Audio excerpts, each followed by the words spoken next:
Hay más que sentimientos hoy en pista, ¿no? Mira, primer rebote ofensivo de Kuchaban Garaski, se levanta Surmendi de 3. A menos que 18 puntos. Ya hay gente que le llama Resimón Zaragoza. Mientras tanto, Llurena Díaz anota de 3, la Canaria. 42. Otra posesión más para Kuchaban Garaski, 3-5 en el marcador. Atención, le gana la espalda Joey Brown a Laura Peña, que bien lo abre para Surmendi de 3. Triple de María Surmendi. ¿Podemos decir que será un partido de pocos puntos? Veremos, Héctor. Tus predicciones a veces van y a veces no. Vamos a ver. Dejemos que pasen los minutos, pero de momento lo que está claro es que quien lleva... Veremos, pick and roll. Bloqueo, la subida para el tiro de Georgina Bahí de 3, se levanta la Capi. 3. Por poco Kuchaban Garaski. Ariana Pujol, esto pinta la cocina, no. Balón para Galamestre. Bueno, se anima. Sí, Charri.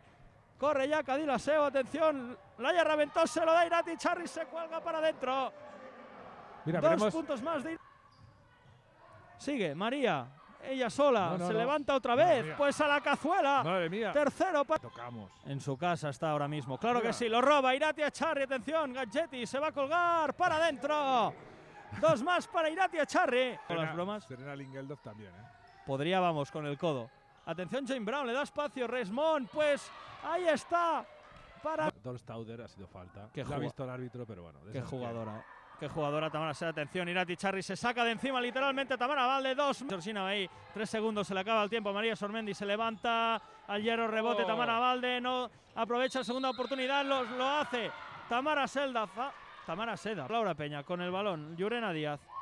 Qué bien ahora en el pase en el poste alto para romper la zona, pero lo corta bien. Laura Quevedo, corre María Surmendi para adentro.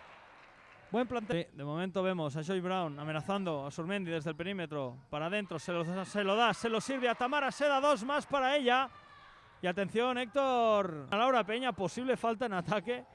Ha soltado con mucha facilidad ese brazo, pero lo roba. Joy Brown más intensa, le pispa la cartera. Con Gala, otra vez amenazando el tiro. No lo hay. Se levanta Galamestres para adentro. Los 12 minutos que quedan. Galamestres, atención para Laia Raventós. Totalmente sola de 3. Que está enchufada, Dios mío. Triple. Sí. Por eso, ¿no? Porque espera muchas veces a la última décima de segundo para pasar. Último minuto de cuarto, se levanta otra vez. RQR, Tamara Valde ganando la partida. Tania Pérez, 7 segundos para atacar. Atención por su izquierda. Se quiere levantar, no, lo da finalmente. Joy Brown, el corte sin base. Llegamos segundo, para adentro, Tamara Valde. 7, se le acaban las ideas. Y los segundos a Cadila Seu, veremos. Laura. Qué bonito, Laura, qué bonito, Laura, qué bonito, Laura. Aquí está ya. Pero atención, Laura Peña, ahora sí, ahora fácil. Laura Peña, atención.